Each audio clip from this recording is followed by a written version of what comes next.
The next portion of our program is I'm going to hand it off to Chris, and he's going to talk about with people that are involved or have experienced these things, some of the things that you guys specifically can do to help them through that. So Lindsay talked about kind of definitions and stuff, so we have that going on. And Kevin talked about healthy and unhealthy relationships, and that's it before. Now we're going to segue into what you can do when somebody comes to you and says they've been a survivor of sexual assault or domestic violence.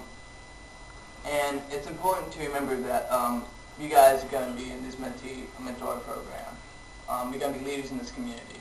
People are probably going to come to you, statistically speaking, and say this has happened to them. So what we're trying to do here is give you the skills, some strategies to prepare you for that. It's also important to remember that every survivor of these situations reacts differently. Everybody has different situations, different circumstances, and what may work well for one person may not work well for everybody. So it's important to be adaptable and just be aware of that. That being said, does anybody have any idea, this is a little audience participation for you, what the most important strategy for dealing with the survivor of sexual assault or domestic violence may be? Bam, there it is. Listen. That's one of them, but it's not the most important. If you are the survivor, talk. No, dealing with somebody, saying somebody's come to you and said this. But that's really important too. Any ideas? Be supportive. Be supportive, that's another good strategy. In general, the most important thing, to take nothing else, is to believe.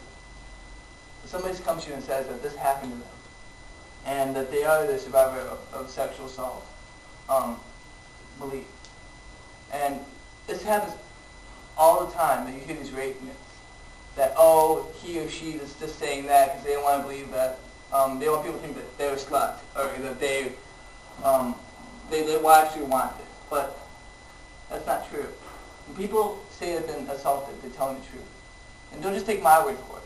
FBI statistics state that the false report rate for sexual assault is the same false report rate for any other violent crime, be it homicide, armed robbery, whatever. Nearly 46% of the time. Breaking that down further, that means 94 to 96% of the time when somebody says they've been assaulted, they're telling the truth. It's 94 to 96 out of 100 people are telling the truth. So the statistics are on our side. That's the most important thing, to be supportive and to listen. Believe. Segueing into that, we're talking about listening now. It's another huge important strategy with this. In general, with the most important issues, it's better to talk less and listen more.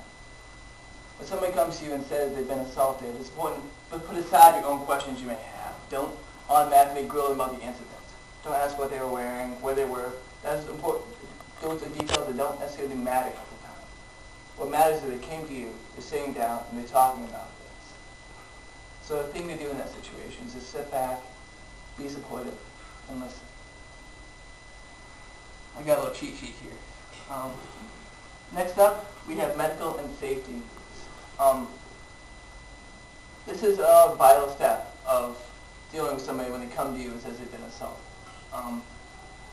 It's also contingent upon how soon the assault happened. Oftentimes, as the assault immediately happens, the survivor may have medical needs they're not necessarily aware of. They may be bleeding internally or externally or something of that nature. It's important in this situation that you encourage the survivor to go to a hospital. Oftentimes, internal bleeding isn't detected until it's too late. But it's also important to remember here that all you can do in this situation is encourage. You can't force them to go. You can't drag them there. All you can say is encourage them and be there for them and offer to go with them. Just be supportive. That's the medical needs. Also, it's also important to consider such things as if the survivor is female, a pregnancy test, or maybe STD or prevention for both sexes. Those are things to consider too. Safety needs is also an important thing here. And this is just more than physical, but also deals with physical. Say, for example, if the assault happened in a person's apartment or dorm room, they may not necessarily feel safe there. It's important to consider if they want to go back to the area or not. Find alternatives if it's possible. You can call us. We can help you find alternatives for this. but it's important to consider their emotional needs as well. I mean, it's more physical. Safety is more than just a physical thing. Next up, we have another important issue, and that's simply no more violence. Oftentimes, when we hear these stories, people being about sexual assault and domestic violence, we're filled with this rage that this could happen to people we know, people we love, to our friends, and we don't know what to do with it. We put a hypothetical situation out there for our consideration. We'll put it back on me. Say, for example, that a friend comes to me and says that they've been assaulted. They've been assaulted a couple weeks ago. And what's more is I know this person. I know, well, for example, for this situation, we'll say the guy. I know the guy that did it.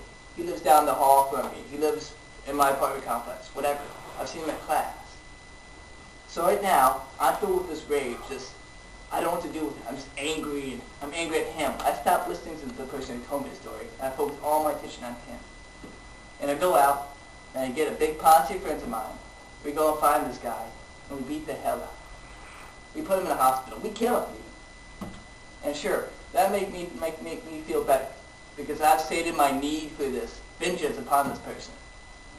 But it doesn't do anything for my friend, the survivor who came to me. When I go back with them, they'll still be hurting. And what's more, I violated their trust. They came to me and told me the story in confidence, hoping that I'd be there to support them, to believe them. And what did I do? I went out and beat the crap out of some guy. So now he knows I know what he did. And now all of his friends know. And now his family knows. And now the story's out there. And it wasn't my story to tell. But let's even take it further than that. Say I do go out and beat the crap out of this guy. And he presses charges against me. His family presses charges against me. And I'm in court now. And now I'm in jail. How am I helping my friend, the survivor? How am I going to help them from a jail cell? I depend on them now for support, rather than them depending on me. Ultimately, all violence does is beget violence. It's a violent situation that helps nobody. That's why the cycle of violence must stop.